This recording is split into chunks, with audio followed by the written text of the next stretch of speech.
¿Alguna vez te preguntaste qué pasó realmente con Laura Bozzo? La mujer que una vez gritó "que pase el desgraciado" ante millones de televidentes hoy vive una realidad que pocos podrían imaginar.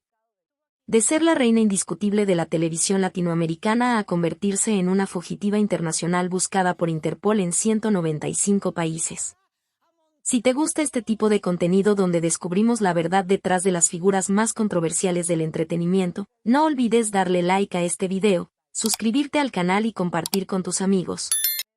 Porque tenemos muchas más historias impactantes por contar. Hoy vamos a revelar la historia completa y sin censura de Laura Bozzo, desde sus días como abogada brillante hasta su trágico presente marcado por la soledad, los escándalos y una vida que parece una telenovela real. Prepárate para conocer la verdad que nunca te contaron sobre una de las mujeres más polémicas de los medios latinos. A los casi 80 años, Laura Bozzo se encuentra en una situación que pocos podrían haber imaginado para quien fuera una de las figuras más poderosas de la televisión latinoamericana. La mujer que alguna vez gritó "que pase el desgraciado" ante millones de televidentes, hoy vive una realidad marcada por la soledad, los problemas legales y el distanciamiento de sus seres queridos. Su imperio mediático se ha desvanecido como un castillo de naipes, dejando tras de sí solo los ecos de una gloria que parece pertenecer a otra era. Las cámaras que una vez la adoraron ahora documentan su declive, y los reflectores que la convirtieron en estrella se han apagado uno a uno. Su historia se ha convertido en una advertencia sobre los peligros de vivir demasiado tiempo bajo los reflectores. El deterioro de Laura Bozzo no comenzó de la noche a la mañana, sino que fue un proceso gradual que se aceleró en los últimos años. Los escándalos legales se multiplicaron como una plaga, arrastrando consigo no solo su reputación, sino también su estabilidad económica y emocional. En 2021, Interpol la incluyó en su lista roja, convirtiéndola en una fugitiva internacional buscada en 195 países por cargos de evasión fiscal. Esta situación la obligó a vivir en un constante estado de alerta, sin poder moverse libremente ni disfrutar de la tranquilidad que su edad debería permitirle. Sus apariciones públicas se redujeron a programas de televisión donde su participación generaba más controversia que admiración, y donde su comportamiento errático comenzó a preocupar incluso a sus más fieles seguidores. El aislamiento social se ha convertido en una constante en la vida de Laura Bozzo. Sus relaciones familiares, especialmente con sus hijas, han sufrido fracturas profundas que parecen difíciles de reparar. Victoria, su hija mayor, mantiene un perfil bajo y vive en Europa, manteniendo una distancia prudente de los escándalos maternos. Alejandra, la menor, aunque mantiene una relación más cercana con su madre, también ha expresado públicamente su desacuerdo con algunos comportamientos de Laura. La distancia física y emocional con sus hijas representa una de las heridas más profundas en el corazón de una mujer que siempre proclamó que la familia era lo más importante en su vida. Esta soledad se hace más evidente en sus apariciones públicas, donde a menudo se la ve sin el apoyo incondicional que caracterizó sus años dorados. Los problemas financieros han añadido otra capa de complejidad a la difícil situación de Laura Bozzo. Después de perder un juicio por difamación contra los actores Gabriel Soto e Irina Baeva, se vio obligada a pagar indemnizaciones que superaban sus posibilidades económicas. Sus abogados la abandonaron al no poder cubrir sus honorarios, dejándola en una situación de vulnerabilidad legal sin precedentes en su carrera. Sus propiedades han sido embargadas, y sus ingresos por televisión se han reducido considerablemente comparados con los millones que generaba en sus años de mayor éxito. Esta precariedad económica contrasta dolorosamente con la época en que sus programas dominaban los ratings y generaban fortunas para las cadenas televisivas que los transmitían. La pérdida de relevancia mediática representa quizás el golpe más duro para alguien que construyó su identidad alrededor de la fama y el reconocimiento público. Los programas de Laura ya no generan el impacto que tenían en el pasado, y su participación en reality shows se ha convertido más en un espectáculo de su declive que en una celebración de su talento. Las nuevas generaciones de televidentes no conectan con su estilo confrontacional, y los productores cada vez más dudan en apostar por contenidos que puedan generar controversias legales. Su nombre, que una vez garantizaba audiencias masivas, ahora viene acompañado de advertencias y precauciones que limitan su potencial comercial. Este cambio en la percepción pública ha sido devastador para una mujer que siempre se definió como la reina de la televisión. El deterioro de su imagen pública se ha visto exacerbado por una serie de comportamientos erráticos que han sido ampliamente documentados por los medios. Sus explosiones de ira, comentarios inapropiados y confrontaciones públicas han alimentado una narrativa de declive que parece imposible de revertir. En programas como La Casa de los Famosos, su comportamiento xenófobo y agresivo generó un rechazo masivo que trascendió las fronteras del entretenimiento.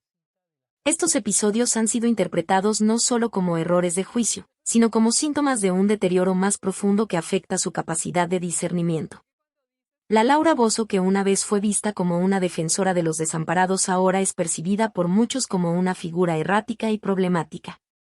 Las consecuencias de décadas de controversias finalmente han alcanzado a Laura Bozzo de manera irreversible.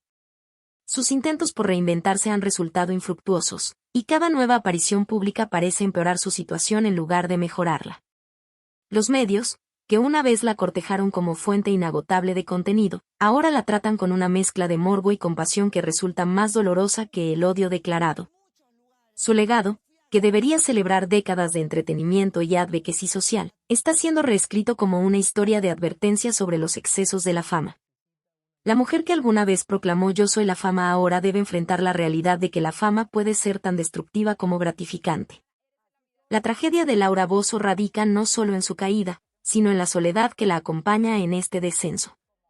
Sin el apoyo de una red familiar sólida, sin recursos económicos suficientes y sin la protección que antes le brindaba su estatus mediático, se encuentra navegando los últimos capítulos de su vida en un estado de vulnerabilidad que contrasta dramáticamente con el poder que una vez ejerció.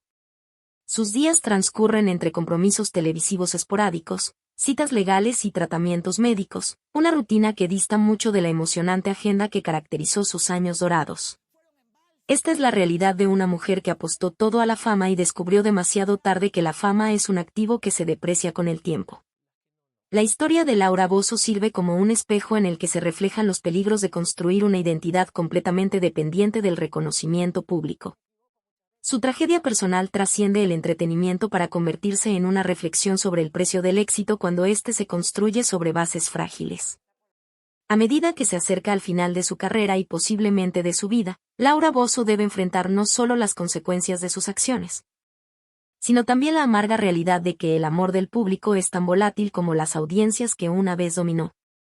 Su historia, marcada por altos y bajos extremos, encuentra en estos momentos finales su capítulo más melancólico, donde la gloria del pasado se desvanece ante la cruda realidad del presente. Laura Cecilia Bozzo Rotondo nació en 1951 en el seno de una familia de clase media con ascendencia italiana, hija de Victoria Luisa Rotondo Mendoza y Miguel Bozzo Chirichigno. Su infancia transcurrió en un ambiente que valoraba la educación y el progreso social, elementos que marcarían profundamente su personalidad y ambiciones futuras. Desde pequeña demostró una inteligencia excepcional y una determinación férrea que la distinguía de sus contemporáneos. Sus padres, conscientes del potencial de su hija, invirtieron en su educación inscribiéndola en el prestigioso Colegio del Sagrado Corazón Sofianum, una institución católica privada donde Laura se destacó académicamente. Este entorno privilegiado le proporcionó no solo conocimientos, sino también las conexiones sociales que más tarde resultarían cruciales en su carrera. Su formación en valores católicos contrastó irónicamente con la naturaleza controvertida que caracterizaría su carrera televisiva. Los cimientos de su futura personalidad mediática se establecieron en estos años formativos, donde aprendió a combinar inteligencia académica con carisma personal.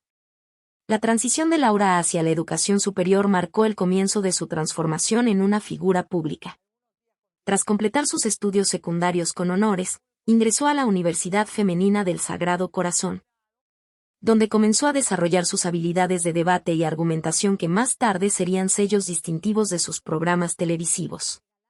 Su sed de conocimiento la llevó posteriormente a la Universidad Nacional Federico Villarreal, donde estudió Derecho con una dedicación que impresionaba a profesores y compañeros por igual. Durante estos años universitarios, Laura comenzó a mostrar interés por los temas sociales y la defensa de los derechos de los más vulnerables, una pasión que eventualmente definiría su carrera mediática. Su brillantez académica le valió el reconocimiento de la comunidad universitaria y le abrió puertas hacia oportunidades que pocos estudiantes de su generación podían aspirar. El ingreso de Laura al mundo profesional coincidió con un periodo de transformación política en el Perú que le ofrecería las primeras oportunidades para aplicar sus conocimientos y ambiciones. Durante el primer gobierno de Alan García en los años 80, Comenzó a trabajar en el Departamento de Asuntos Jurídicos del Instituto Nacional de Cultura del Perú, una posición que le permitió combinar su formación legal con su creciente interés por los asuntos públicos. Este trabajo gubernamental no solo le proporcionó experiencia práctica en el manejo de políticas públicas, sino que también la introdujo en los círculos del poder político peruano que más tarde influirían en su carrera. Su desempeño en esta posición fue notable, demostrando una capacidad excepcional para navegar las complejidades de la burocracia estatal mientras mantenía un enfoque en los objetivos sociales. Durante estos años, Laura desarrolló una red de contactos políticos que se extendía desde funcionarios de nivel medio hasta figuras de alto rango en el gobierno. Su reputación como abogada competente y políticamente astuta comenzó a circular en los pasillos del poder limeño. Esta experiencia gubernamental le proporcionó una comprensión íntima de los mecanismos del poder que más tarde aplicaría magistralmente en su carrera televisiva. La incursión directa de Laura en la política llegó en 1995 cuando decidió postularse al Congreso con el movimiento Obras, liderado por Ricardo Belmont. Aunque su candidatura no resultó exitosa, esta experiencia marcó un punto de inflexión en su carrera al demostrar su voluntad de exponerse públicamente y defender sus ideas ante las masas. Su campaña, aunque breve, reveló sus extraordinarias habilidades como oradora y su capacidad para conectar emocionalmente con audiencias diversas. Los discursos de Laura durante esta época mostraban ya los elementos que más tarde la harían famosa: pasión desbordante, retórica emocional y una capacidad única para simplificar temas complejos. Su derrota electoral, lejos de desanimarla, la convenció de que su verdadero poder residía en su habilidad para comunicar y persuadir, habilidades que encontrarían su expresión perfecta en los medios de comunicación. Los contactos políticos establecidos durante esta campaña se mantendrían activos a lo largo de su carrera, proporcionándole acceso privilegiado a información y personalidades que enriquecerían sus futuros programas. Esta experiencia política también le enseñó valiosas lecciones sobre el manejo de la imagen pública y la importancia de construir una base de apoyo popular. El año 1994 marcó el nacimiento de la Laura Bozzo televisiva con el debut de Las mujeres tienen la palabra en RBC Televisión. Un programa que inicialmente tenía un enfoque feminista moderado pero que rápidamente evolucionó hacia algo más revolucionario. Este programa pionero le permitió experimentar con formatos, desarrollar su estilo personal y comenzar a construir la audiencia que la acompañaría a lo largo de su carrera. Su enfoque inicial se centraba en dar voz a mujeres que tradicionalmente habían sido silenciadas por la sociedad patriarcal peruana, un objetivo noble que resonaba profundamente con las luchas sociales de la época. El programa se convirtió rápidamente en un foro de crítica social y política donde Laura asumió una postura abiertamente confrontacional contra el entonces presidente Alberto Fujimori. Su estilo apasionado y directo conectó inmediatamente con una audiencia amplia, especialmente mujeres y sectores populares que vieron en ella una defensora auténtica de sus causas. Las redes de televisión comenzaron a notar el potencial comercial de este nuevo formato y personalidad. Este primer éxito televisivo estableció los cimientos de lo que se convertiría en un imperio mediático sin precedentes en América Latina. La evolución natural del éxito de Laura la llevó a crear Simplemente Laura en 1996, un programa que refinó y expandió el formato que había desarrollado en su show anterior. Este nuevo programa le permitió ejercer mayor control creativo y desarrollar completamente su personalidad televisiva, incorporando elementos teatrales y dramáticos que se convertirían en su sello distintivo. La audiencia respondió con entusiasmo a esta versión más pulida y profesional de Laura, y los ratings confirmaron que había encontrado su verdadera vocación. Una fórmula que resultó irresistiblemente atractiva para el público latinoamericano. Durante esta época, Laura comenzó a desarrollar las frases icónicas y gestos teatrales que la definirían, creando un lenguaje televisivo único que trascendía las barreras culturales y educativas. Su capacidad para mantener a la audiencia al borde del asiento episodio tras episodio demostró un talento natural para el entretenimiento que pocos presentadores poseían.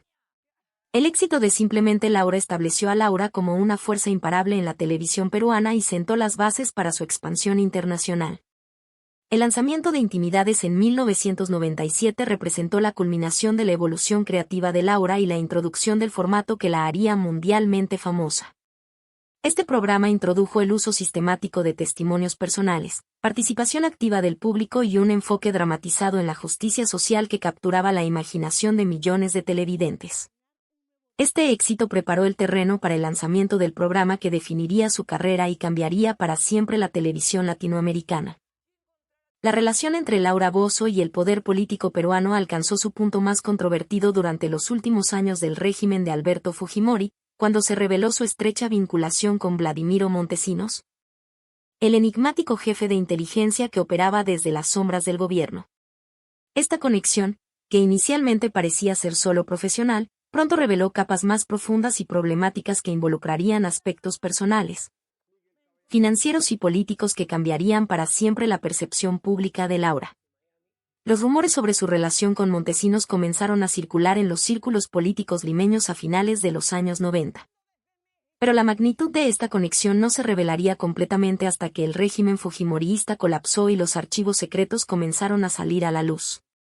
Durante estos años, Laura había alcanzado el pináculo de su poder mediático, y su programa Laura en América no solo dominaba los ratings sino que también ejercía una influencia política considerable, convirtiéndola en una figura que los políticos cortejaban y temían en igual medida. La naturaleza exacta de su relación con Montesinos se mantendría en disputa durante años, pero su impacto en la carrera y reputación de Laura sería inmediato y devastador. Esta asociación con uno de los personajes más desprestigiados de la política peruana marcaría el comienzo de una serie de escándalos legales que perseguirían a Laura durante décadas. Los detalles de la relación entre Laura Bozzo y Vladimiro Montesinos emergieron gradualmente a través de investigaciones periodísticas y procesos judiciales que revelaron una red compleja de intercambios de favores, pagos sospechosos y manipulación mediática.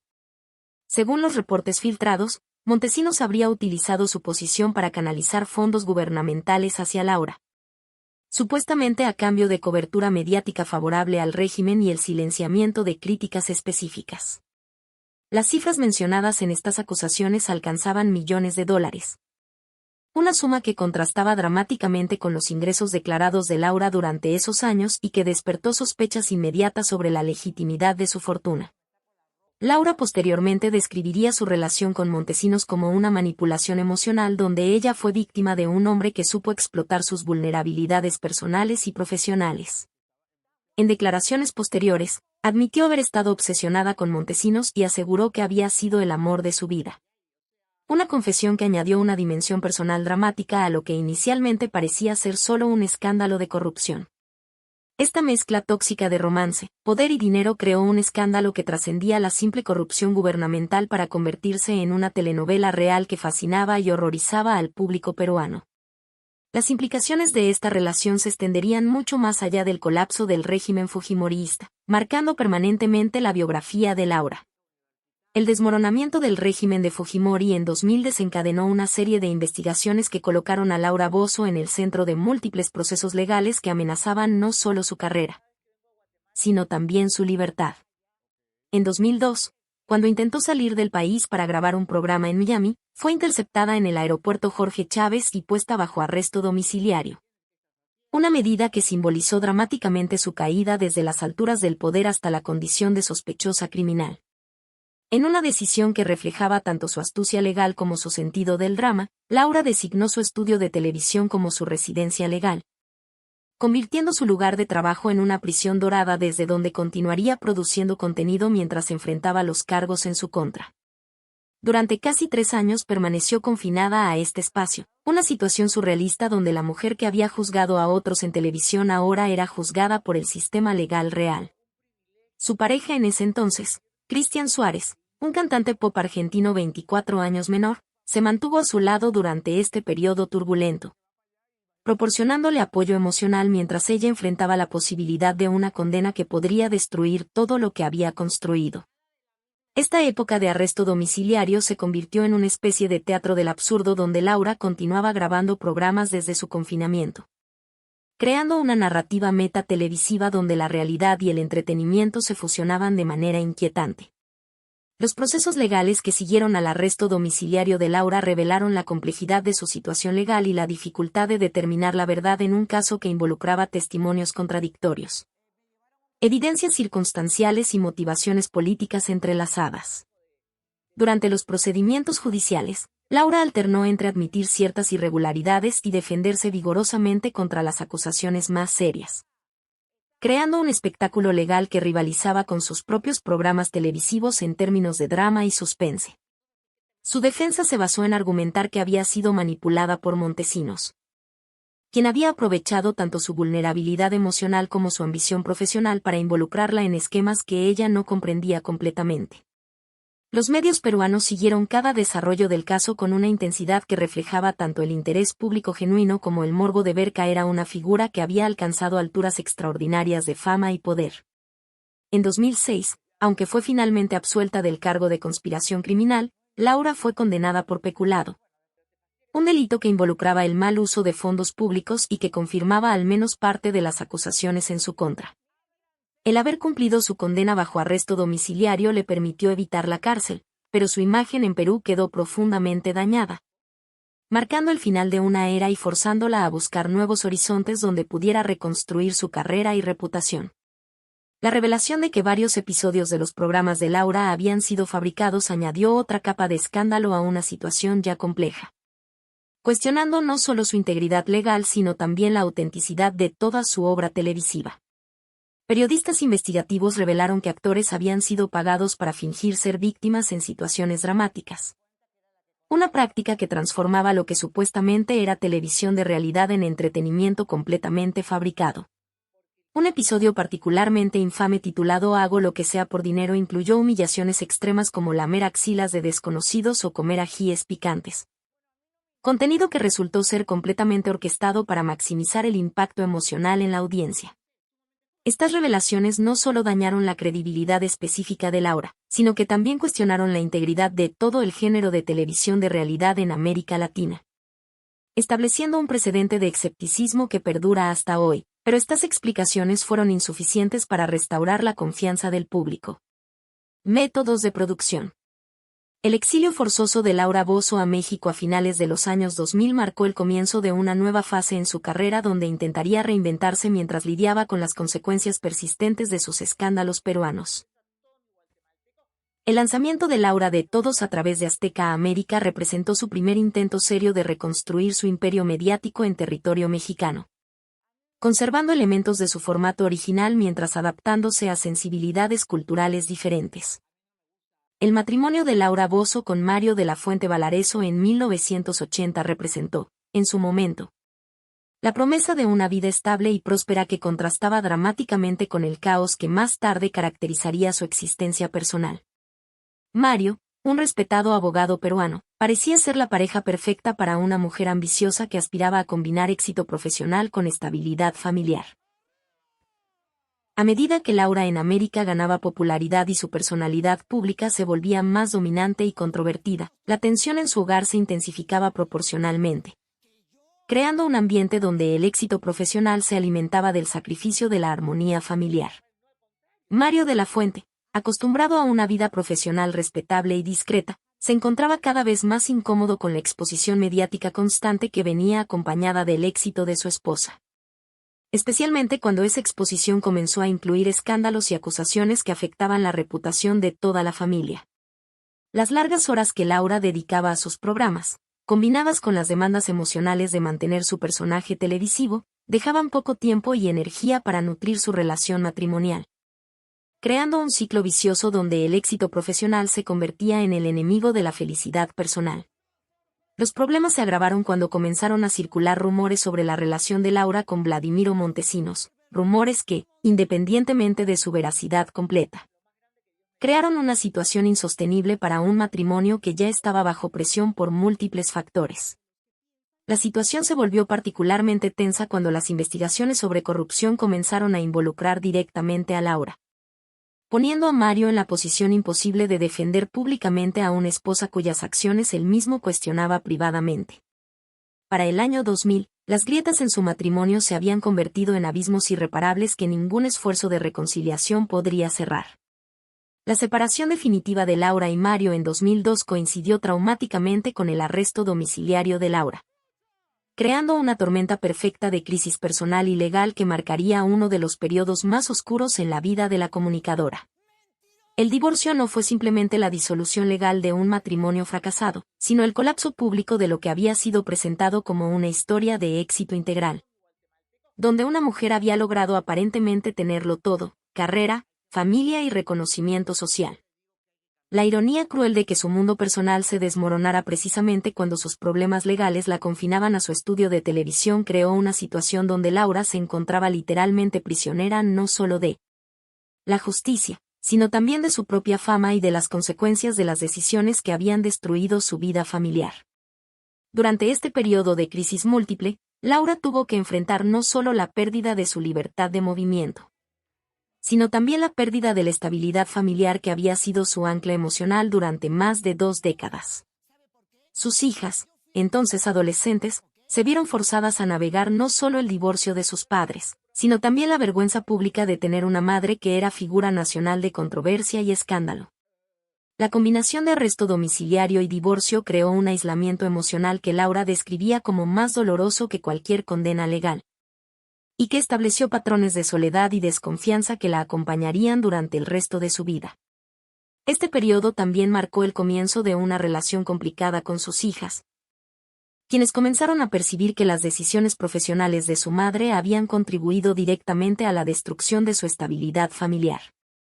La aparición de Cristian Suárez en la vida de Laura durante este periodo de crisis múltiple fue tanto una salvación emocional como el comienzo de otra historia de amor destinada al fracaso, demostrando patrones repetitivos en las relaciones personales de Laura que sugerían problemas profundos en su capacidad para mantener vínculos saludables. Suárez, un cantante argentino 24 años menor, representaba todo lo que Laura había perdido: juventud, libertad, y una vida sin las complicaciones de décadas de controversias públicas. Su relación se convirtió inmediatamente en alimento para los tabloides, que se burlaban de la diferencia de edad y especulaban sobre las motivaciones de ambos, pero para Laura, que se encontraba en el punto más bajo de su vida personal y profesional, Cristian representaba una oportunidad de sentirse nuevamente amada y deseada. Durante los 17 años que duró su relación, Suárez se convirtió en mucho más que una pareja romántica. Fue su apoyo emocional durante los juicios, su compañero en el exilio mexicano, y una parte integral de su imagen pública renovada. La dinámica de su relación, sin embargo, estaba marcada desde el inicio por desequilibrios de poder, edad y experiencia que eventualmente se convertirían en fuentes de conflicto irreconciliables. Cristian, que había comenzado la relación como un joven enamorado de una mujer poderosa y famosa, gradualmente desarrolló sus propias ambiciones y necesidades que no siempre se alineaban con las de Laura, creando tensiones que se intensificarían con el paso de los años. Su papel como pareja de una figura pública controversial también lo expuso a escrutinio y críticas que afectaron su propia carrera musical y su bienestar emocional, generando resentimientos que eventualmente contribuirían a la destrucción de su relación. La ruptura de Laura y Cristian en 2017, después de 17 años juntos, fue tan dramática y pública como había sido su relación, ventilando en medios internacionales los detalles más íntimos y dolorosos de un amor que se había transformado en una guerra de acusaciones mutuas. La causa oficial de la separación fue una supuesta infidelidad de Cristian con una mujer con la que posteriormente se casó, pero las raíces del conflicto eran mucho más profundas e involucraban años de tensiones acumuladas, diferentes visiones de futuro, y la presión constante de vivir bajo el escrutinio público. La reacción de Laura a la infidelidad reveló aspectos profundamente problemáticos de su personalidad. En lugar de procesar privadamente el dolor de la traición, convirtió su sufrimiento en espectáculo público, usando sus plataformas mediáticas para atacar a Cristian y ventilando detalles íntimos que debían haber permanecido privados. Cristian, por su parte, respondió exigiendo compensación económica, argumentando que había contribuido significativamente a la carrera de Laura durante los años en que había sacrificado sus propias ambiciones para apoyarla. Una afirmación que Laura rechazó categóricamente mientras lo acusaba de ser un oportunista y chantajista. La batalla legal y mediática que siguió fue particularmente cruel, con ambos utilizando entrevistas televisivas, redes sociales y declaraciones legales para herirse mutuamente de la manera más pública y humillante posible, sino que también estableció un patrón de incapacidad para procesar las pérdidas amorosas de manera saludable y privada, estableciéndose en Europa y Estados Unidos, donde mantiene un perfil bajo que contrasta dramáticamente con la vida pública de su madre.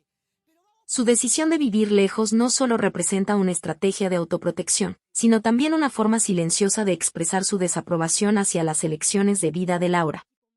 creando una distancia emocional que se ha profundizado con los años. Y así terminamos esta increíble pero trágica historia de Laura Bozzo, una mujer que lo tuvo todo y lo perdió todo en su búsqueda incesante de fama y poder. De abogada respetada a reina de la televisión, y finalmente a una figura solitaria que lucha por mantener relevancia mientras enfrenta las consecuencias de décadas de decisiones controvertidas. Su historia nos enseña que el éxito sin valores sólidos puede convertirse en una prisión dorada, y que la fama mal manejada puede destruir lo más valioso que tenemos, nuestras relaciones familiares y nuestra paz interior. ¿Qué opinas tú?